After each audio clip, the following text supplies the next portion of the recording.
Giết môi mi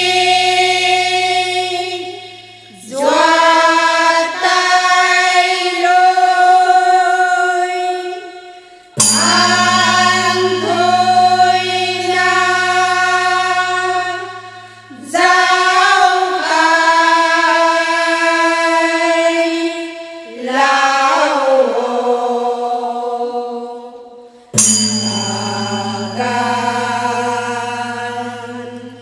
thôi khang đinh mù lao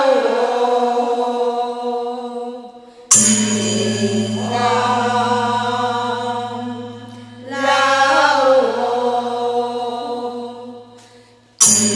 cao ra quang gai mai môi tai môi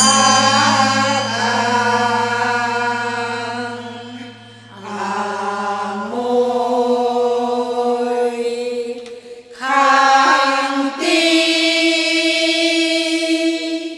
lao bao ra quang tiếng cào ra quang ra toán hồ này mùi khang tí khang sắm đan na bám thế này nam đi dấu ma luân hàng sắm đan đi cô cào ra quang lại mai mùi trái mùi trông bóng tay mùi hề cào ra quang năm ta tuần thang càng nghiêm na bám thế những cào ra quang ta thoát hồ này mùi thang tí thang sắm đan na bám thế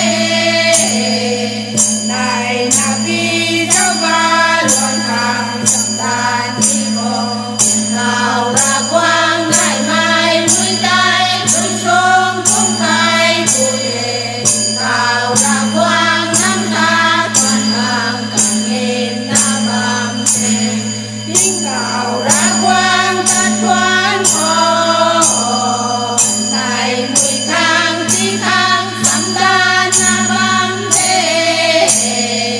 này na vi giáo ba luân hàng sắm đan đi cô cào ra quang